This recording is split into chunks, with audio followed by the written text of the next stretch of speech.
Hello student, exam express YouTube channel में आप सभी का हार्दिक स्वागत है। आज की क्लास में हम बताने जा रहे हैं कि आपको एग्जाम कैसे देना है।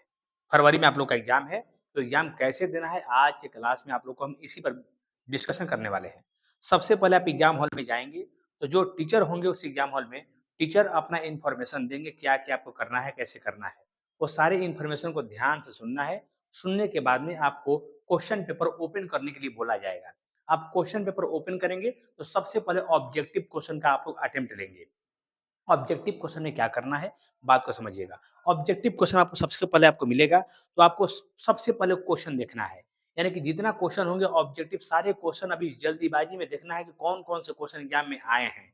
अगर देखने के क्रम में अगर आपको क्वेश्चन का आंसर दिखाई दे रहा है, आपने याद किया है, कल पढ़ा है, परसों पढ़ा है, याद किया, उसको टिक लगाते जाना है। ऐसे करते-करते आपका ऑब्जेक्टिव क्वेश्चन बहुत सारे सॉल्व भी हो जाएँगे, अपने आप सॉल्व भी हो जाएँगे, क्योंकि आपने याद किया है, तो उस क्वेश्चन को टिक लगा देना है।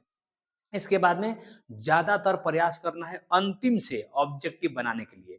अंतिम से आप ऑब्जेक्टिव बनाएँगे, तो हो सकता है कि 1-2 मिस्टेक होगा, आप उसको शुरू में भी फिल अप कर सकते हैं, यानी शुरू वाला चेक हो जाएगा, अंतिम वाला रह जाएगा, ठीक ना? तो ऐसी स्थिति में आप लोग क्या करेंगे, अंतिम से ओएमआर शीट को भरने का आप लोग काम करेंगे। 1 नंबरिया सेक्शन में आपको जितना जल्दी हो सके क्वेश्चन को सॉल्व कर लेना है। उसके बाद में ध्यान से गोला को पोतना है, ओएमआर शीट को अच्छा से रंगना है। ओएमआर शीट को रंगने में जल्दीबाजी नहीं करना है, आप उसके लिए समय बचा के रखेंगे। टाइम मैनेजमेंट बहुत बड़ी बात होती है एग्ज़ाम में, ध्यान रखिएगा, टाइम मैनेजमेंट बहुत बड़ी बात होती है। और आप एग्ज़ाम में जाएँगे, तो एकदम आप समझेंगे कि मेरे ज़िंदगी का बहुत महत्वपूर्ण एग्ज़ाम होने जा रहा है। आपको एक बात ज़रूर ध्यान रखना है कि मेरे लाइफ का एकदम महत्वपूर्ण एग्ज़ाम होने जा रहा है। This exam is important exam in my life, ठीक ना? तो ध्यान रखेंगे आपको। अब इस तरह से ऑब्जेक्टिव क्वेश्चन जब आप कर लेंगे, 1 नंबरिया क्वेश्चन जब सारा का सारा कर लेंगे, तो आप 2 नंबरिया क्वेश्चन पर आएँगे। 1 नंबरिया क्वेश्चन कहाँ से करना है? अंतिम से आपको अटेम्प्ट लेना है और शुरू की ओर बनाते हुए चलना है, क्योंकि वो मशीन से कॉपी चेक होती है। तो मशीन से कॉपी चेक होता है, तो उसके लिए आपको कोई दिक्कत नहीं है, आप कहीं से भी बनाएँगे, चेक हो जाएगा।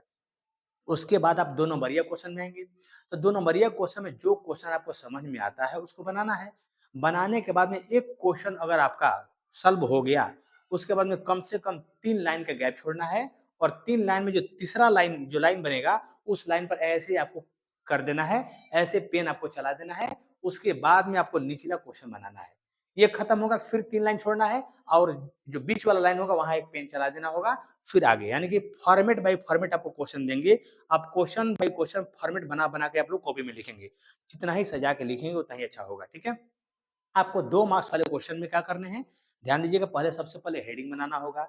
हेडिंग में क्या दिया हुआ है, पहले हेडिंग क्वेश्चन का जो टोन है, उस टोन को लिखना होगा। क्वेश्चन में क्या टोन दिया गया है, उस टोन को लिखना होगा, मतलब उसको हेडिंग को बनाना होगा और नीचे आंसर देना होगा।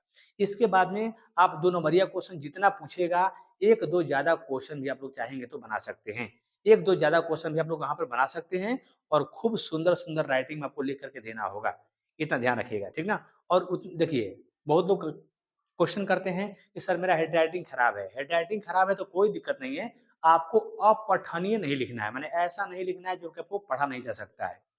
ठीक ना? इसके बाद में आप 5 नंबरिया के सेक्शन में आएँगे। 5 नंबरिया के सेक्शन में आएँगे तो आप वहाँ पर ज़्यादातर देखिए, ध्यान दे बता दे रहे हैं हम, आपको ज़्यादातर सिद्ध करने वाला क्वेश्चन बनाना है। 5 नंबरिया क्वेश्चन में एक आपको ग्राफ भी आता है। आपको ग्राफ बनाने की कोई ज़रूरत नहीं है। आपके पास 8 क्वेश्चन होंगे, 8 क्वेश्चन में से 4 क्वेश्चन बनाने हैं, 100 नंबर वाले सब्जेक्ट में। 8 क्वेश्चन में से 4 क्वेश्चन बनाने हैं, तो आप एकदम आराम से जो ग्राफ वाला होंगे, उसको आप नहीं बनाएँगे, प्रूफ करने वाला बनाएँगे।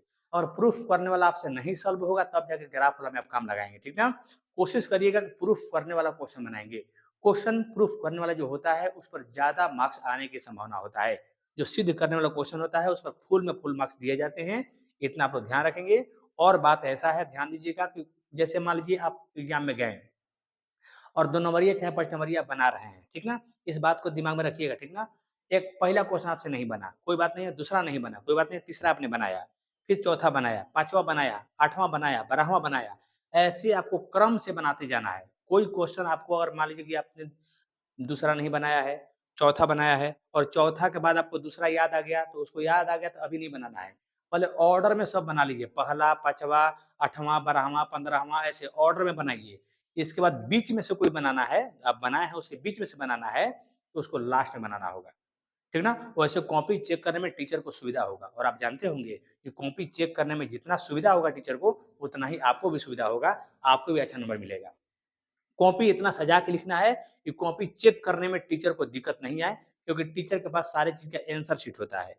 सब पलट-पलट के लोग चेक करते हैं, देखते हैं लोग, टीचर लोग, ठीक ना? तो इतना ध्यान दीजिएगा, आपके कॉपी चेक करने में टीचर को जितना ही कम समय लगेगा, उतना ही आपका ज़्यादा मार्क्स आएगा। एकदम क्लियर लिखना है कि हम इस खंड का आंसर देने जा रहे हैं, इस प्रश्न का आंसर देने जा रहे हैं, इस प्रश्न में क्या है, एक लाइन आप टोन लिख दीजिएगा। लिखने के बाद में उसका पूरा अच्छा से एनालिसिस करके तब वहाँ 3 लाइन के गैप छोड़िएगा, बीच में लाइन खींच दीजिएगा। इस तरह से आप करेंगे तो आपका बहुत मार्क्स अच्छा आने जा रहा है और कॉन्फिडेंस के साथ आप एग्ज़ाम देंगे। और इतना हमेशा आप ध्यान रखेंगे कि हमारी ज़िंदगी का बहुत महत्वपूर्ण एग्ज़ाम होने जा रहा है। खूब बढ़िया से आपको एग्ज़ाम में पेपर लिख करके और पेपर को जमा करना होगा। आपकी मेहनत रंग ज़रूर लाएगा, आप बस कुछ टेक्निक का इस्तेमाल करिएगा तब। आपका मेहनत ज़रूर रंग लाएगा और एग्ज़ाम में आपको बता दिए हम कि जितना सिद्ध करने वाला क्वेश्चन होगा, सिद्ध करने वाला क्वेश्चन ज़्यादा बनाइएगा, उस पर नंबर फुल में फुल आता है। बस इतना ही हम कहना चाहते हैं। आप सभी लोग खूब अच्छा से एग्ज़ाम देंगे और बेहतर आपका रिज़ल्ट आएगा, मैं उम्मीद करता हूँ। आप सभी के उज्ज्वल भविष्य का मैं कामना करता हूँ। जय हिंद, जय भारत।